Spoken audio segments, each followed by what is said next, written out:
Good morning, students. Today I am going to continue my revision lecture for plus 2 Arts Political Science, and the name of the chapter is Challenges of Nation Building. Today I am going to discuss some important questions from exam point of view. So let us start with the question. This question is asked in the three forms. What is reorganization of state? When did it take place? What forced the Union Government of India to appoint the State Reorganization Commission in 1953? Mention its two main recommendations. Name any four new state forms after 1956. या इसको इस तरह से भी पूछा जा सकता है, how did reorganisation of state take place in India after its independence, and explain. So let us start with the answer of these all questions. First of all, meaning and background of reorganization of states.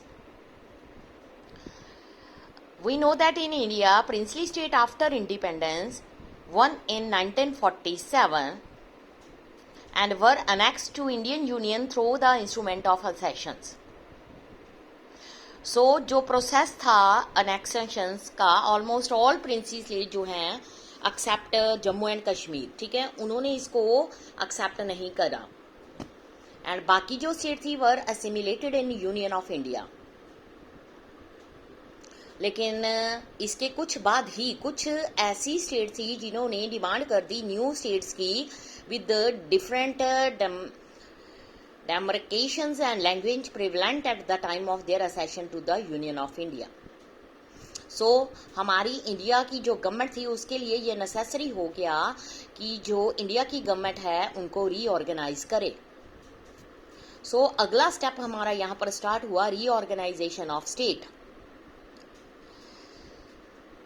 Reorganisation of state जो है उसने अपना काम start कर दिया. सबसे पहले Madras province, उसमें जो एक मेन लीडर थे पोती श्री रामुलु, उन्होंने अपने लिए सेपरेट आंध्र प्रदेश की डिमांड करनी शुरू कर दी. वो ऐसी स्टेट देखना चाहते थे जहां पर मोस्टली जो पीपल हैं तेलुगु लैंग्वेज बोल सकें. इसके लिए उन्होंने अपनी डिमांड को रखने के लिए वो स्ट्राइक पर चले गए. 56 डे तक उन्होंने स्ट्राइक करी और उसके बाद उनकी डेथ हो गई. इस चीज़ को देखते हुए हमारी गवर्नमेंट ने स्टेट रीऑर्गेनाइजेशन कमीशन को रिकमेंड किया कि वो Andhra Pradesh as a separate state बनाई जाए. सो दिसंबर 1952 में आंध्र प्रदेश को एक सेपरेट स्टेट बना दिया गया. एक कमीशन और अपॉइंट किया गया जिसका नाम था स्टेट रीऑर्गेनाइजेशन कमीशन. इसकी शॉर्ट फॉर्म थी SRC. ये 1953 में बना था, ठीक है. इसने एक एक्ट पास किया जिसको नाम दिया गया स्टेट रीऑर्गेनाइजेशन एक्ट, और वो 1956 में पास किया गया. उसकी रिकमेंडेशन दी थी इस स्टेट रीऑर्गेनाइजेशन कमीशन ने.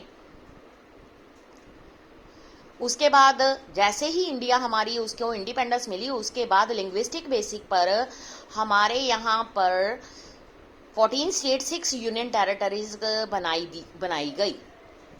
लेकिन क्या हुआ, पंडित जवाहरलाल नेहरू वर अनहैप्पी, मतलब और कई ऐसी चीज़ें थी जिसमें वो फेल हो गए.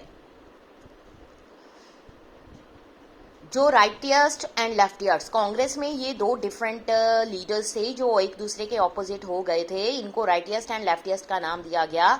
ये दोनों ही पंडित जवाहरलाल नेहरू से बिल्कुल खुश नहीं थे. अब ये क्वेश्चन अराइज हो रहा है कि पंडित जवाहरलाल नेहरू मेनली फेल कहां पर हुए हैं. First of all, Pandit Jawaharlal Nehru could not create any symbol around which the masses of India could rally. उन्होंने डिस्क्राइब किया कि जो Bhakra dam and Bhilai steel plant है ये न्यू टेम्पल्स हैं, लेकिन जो ओल्ड सिंबल थे विच वर ingrained interest mind of Indians during the past thousands of years, उनको वो replace नहीं कर सके. He wanted to change the attitude, way of thinking of the people, but He could not establish concrete alternatives to the image cherished by the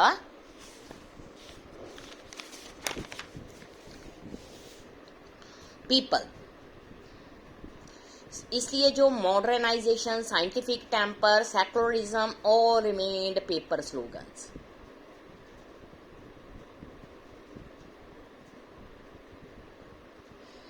जो उनकी values थी did not percolate down to the masses.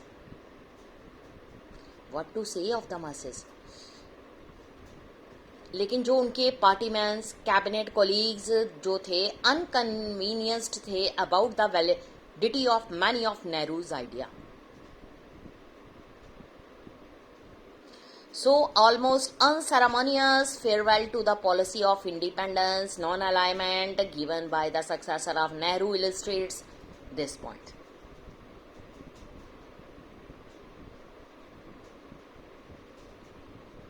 Nehru ji did not build any political movement or party for the preservation or perception of the values. Congress जो party थी constituted could hardly act as the defender of Nehru ideology. Nehru ji world history के बहुत ही ज़्यादा कीन student थे. He knew it very well that जो idea हैं can shake the world if they become part of movement. वो admired हुए थे Lenin but did not learn anything from him. So उन्होंने एक्नॉलेज किया in the discovery of India that study of Marx and Lenin जो है produce a powerful effect on the mind of people. और उन्होंने help की है मेरी to see history, current affairs in a new light. But जो Marx था had also said that time had come to change history. लेकिन इसके लिए it could only be achieved by a strong political movement committed to the ideology of change. अब India उसको independence मिल गई. Major हमारे सामने चैलेंजेस थे. शेप ऑफ नेशन वो तो रीऑर्गेनाइजेशन ऑफ स्टेट के अकॉर्डिंग होनी शुरू हो गई. नेक्स्ट हमारा यहाँ पर चैलेंज था कि हम इंडिया में डेमोक्रेसी को कैसे बिल्ड करें. 15 अगस्त 1947 not one but 2 states come into existence, India and Pakistan. Firstly most important challenge shape a nation. ठीक है, उसका मतलब क्या हुआ. That was united yet accommodative of diversity in our society. India जो है वहां पर अलग अलग रिलीजन्स, लैंग्वेज को बोलने वाले लोग रहते हैं. डिफरेंट कस्टम, डिफरेंट कल्चर्स होता है. तो ये हमारे यहाँ पर एक क्वेश्चन अराइज होता है, क्या जो इंडिया है survive as a nation country. Second challenge democracy. New constitution में यूनिवर्सल अडल्ट फ्रेंचाइज को इंट्रोड्यूस किया गया. उसके अलावा कॉन्स्टिट्यूशन में फंडामेंटल राइट्स सिटीजन्स को प्रोवाइड किए गए. उसके अलावा adopted representative democracy depend upon parliamentary government. So जो चैलेंज था टू डेवलप द डेमोक्रेसी. इसलिए उसके अलावा थर्ड चैलेंज ये था development and welfare of the whole nation, not a single privilege section of the society. लेकिन जो कॉन्स्टिट्यूशन है उसमें एम्फेसाइज किया गया on principle of equality. Special protections जो है शेड्यूल ट्राइब्स को प्रोवाइड की गई. चैलेंज वो था कि रिमूव जो है पॉवर्टी, उसको कैसे रिमूव किया जाए, अनएम्प्लॉयमेंट कैसे की जाए, इकोनॉमिक डेवलपमेंट कैसे की जाए दूर, इस सब पॉवर्टी को कैसे दूर किया जाए, इकोनॉमिक डेवलपमेंट कंट्री की कैसे हो. ये सारे चैलेंजेस जो थे पंडित जवाहरलाल नेहरू के माइंड में थे आफ्टर द इंडिपेंडेंस. सो उन्होंने इन चैलेंजेस को एक्सेप्ट किया अपने पार्टी मेंबर के साथ. आज का लेक्चर यहीं पर, नेक्स्ट हम कल कंटिन्यू करेंगे. Thank you students.